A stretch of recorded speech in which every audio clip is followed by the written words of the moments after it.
Hey, everybody. Hey, welcome back. Welcome back. I wanted to share with you some really great information on rituals. So, if they feel a little elusive to you and you're like, what the hell is a ritual? And it kind of gets associated with, I think, a lot of, has a negative connotation a lot of times, ritual, the word in particular. So, right away, take notice of that. If it triggers you a bit, why is that? Look into that. But that being said, there is so much power in ritual and doing what is it? So let's start there. So first off, a ritual, it's something that you probably don't even know that you're already doing, but gives you a sense of ease, a sense of peace. It connects you to something. It is something that you do consistently for a reason. So maybe like brushing your teeth. You don't want cavities, you want to have a clean mouth. So you brush your teeth, right? A ritual is something that you can utilize, though, think about, though, it's not just about you want a clean mouth. Why do you want a clean mouth? What does having clean teeth feel like, right? It's like you rub your tongue along the back of your teeth and you're like, oh, feels so smooth. It actually makes you feel, a lot of times if you don't shower, as long as you brush your teeth, you're like, wow, I feel so much better. I feel so much cleaner. It's that you recognize you feel comfortable talking closely with people. You're not scared that they're gonna smell your bad breath or see things on your teeth, right? So it's that you want to feel like you belong, that you're accepted. And I know a lot of people will be like, oh, it's just brushing your teeth, but we do everything to give us a certain feeling. Everything we do is emotional. And my mentor, one of my favorite things that she ever said, and it's kind of her motto for her, and the reason that she got into healing was, she's like, the school system has taught us how to critically think. However, we're not taught how to critically feel. So her ideology and all of her healing tools and things that she does is all to teach us how to critically feel. And that's really what's happened, is over time, we have lost connection with feeling. We've lost connection with our, not just our like emotions, but actually how to feel them fully. We just kind of pass them through, and we just pretend that they're not there. We don't know how to handle them. We don't know how to share them, express them, work through them. Nothing.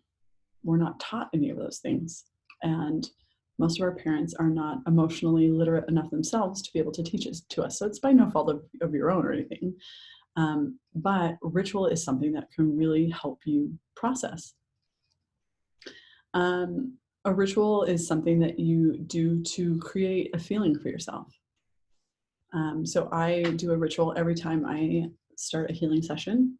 I do it before the client gets here. Okay. Before the client shows up, whether it's virtual or in person. I have a few things that I do. I clear the energy in the room. So I do this a couple of ways. I usually do it by burning sage, but I've also done it with just like a selenite wand. I've done it with intention.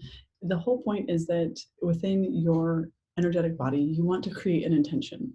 You want to create a direction of energy and something that you want to cultivate more in your awareness. So the first thing I do is I clear the energy. The second thing I do is I say a little prayer. I say a little prayer for intention for the session, for my part in the session, to be a clear channel and conduit for their highest healing, to be able to protect the space, and really kind of set this intention that it's safe, it's protected. And it's really not that complicated when I think about it. It's literally just, like 2 or 3 sentences said to myself. I take this moment, I take this stillness, this silence. So for some people, their ritual is working out every day. Some people, their ritual, they can have a coffee ritual. A ritual can be anything. And the really powerful thing is rituals can really help us process and be able to feel and experience a certain emotion. So when someone passes away, a really great way to kind of look at it, I know some people really struggle to let that go. Not let it go in a sense that don't think about them again, but the feeling of grief plagues them every single day, right? They're constantly reminded just by living that this other person is not. And when we get to talking about it, a lot of times it's because they still hold on to this person and they feel a lot of responsibility, or they feel like they're still carrying. And so a lot of times what I'll give them is, I want you to create, that's what altars are. So if you are in the spiritual realm or you are not, a lot of times you'll see kind of, a lot of people do their card pulls, like whether they have some oracle cards, or they may put, like a picture, like putting a picture by your bedside is creating an altar. An altar is simply something where you set the intention for this space to create a certain feeling. So I clear out my altar occasionally, depending on what season it is, what I'm wanting to call in, if there's been huge shifts in my life. And it can be that I'm called to certain crystals or something like that, and I'll put those on the altar because they help me uphold this frequency, right? I'm really wanting to, if you're wanting, like the person who someone passed away, you can put a picture up. You can put something that reminds you. And every time you look at it, you can have this moment of, right? It brings you back into this presence of what are you feeling? And that's why it's interesting, because I think so many times altars and things like that really get positioned as kind of religious, but you probably have altars in your house. Where you put your special things, or maybe you arrange your jewelry a certain way and you really like the way that it looks, or you decorate something and this special piece is from when we went on vacation, or this is from our honeymoon, and you kind of have this feeling every time you look at it. It gives you a certain feeling. That's the same, that is an altar. And all that rituals do is kind of bring you back to this present moment and start to funnel your energy into that present experience. So because again, when I'm doing healing work, I want to be present, and I want to remove my conscious thinking brain and allow my intuitive knowing, my intuitive heart to lead. I want my spirit guides to come through and to speak fluently, and so that I may understand them. And those are all things, I'm setting that intention, that's what I'm asking for. I'm holding that space for that experience to happen. And I'm available for that.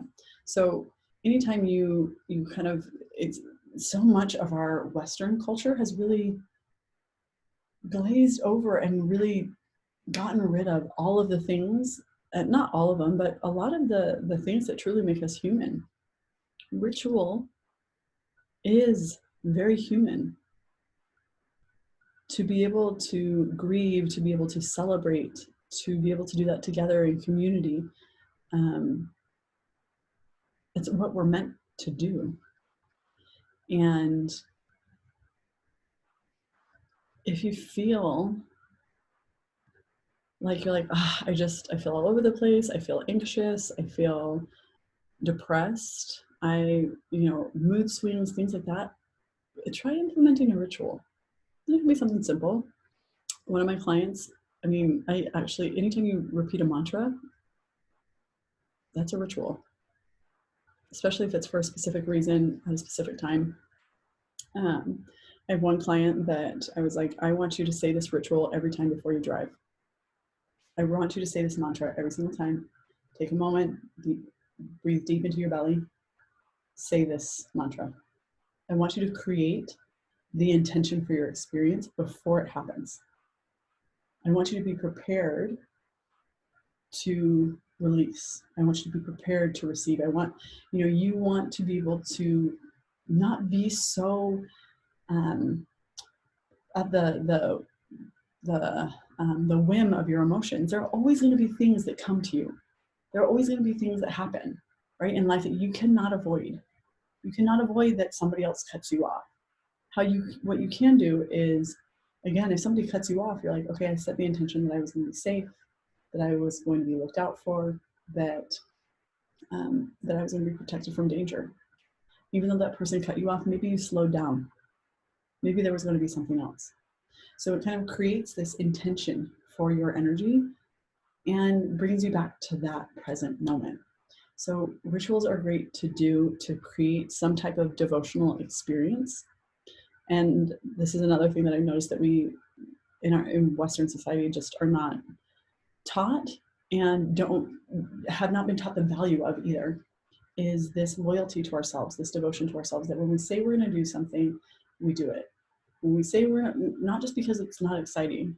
This is why we have this yo-yo diet epidemic with this, all these crazy workouts that come in and they're like, abs in 30 days and all these things with these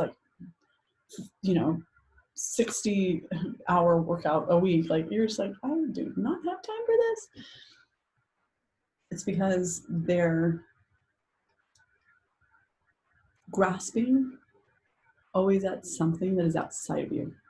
So ritual returns you inward. And again, ritual can be anything. It can be taking, you make your coffee, right? And you just breathe in 3 deep breaths. Maybe you say a little mantra to yourself, but maybe it's just like that ritual of that, and it kind of like centers you. For me, I like to go outside often and read. So I take my decaf coffee because I don't drink real coffee. It's caffeine, man. I used to be like a fiend. Like, I would have a large cup at home. We're talking probably 16 ounces or so of, like, I think it's called like electric buzz coffee. And then I would also go to Starbucks and get a venti cold brew. You guys, when I'm not sure how my skin was not literally vibrating and everybody could see it because I had so much caffeine. But yeah, I digress. I don't drink caffeine anymore. But it is still this moment for me. I enjoy the ritual of a warm beverage, going outside. I take my shoes off, I ground my energy outside, I read, and it really sets me up for the day. Now, is that always what happens every single day? No, but every time I do it, do I feel the same? Do I feel grounded? Do I feel present? Yes. And that's the difference, is it doesn't have to be every single day at the same time or anything like that. A ritual is to bring you back to a feeling.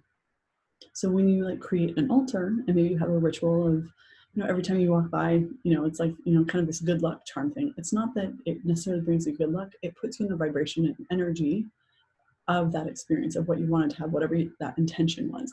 And intention is very powerful because it is the director of your consciousness, of what you want to experience. And so if the intent is to experience something, you start to direct consciousness towards it. And then your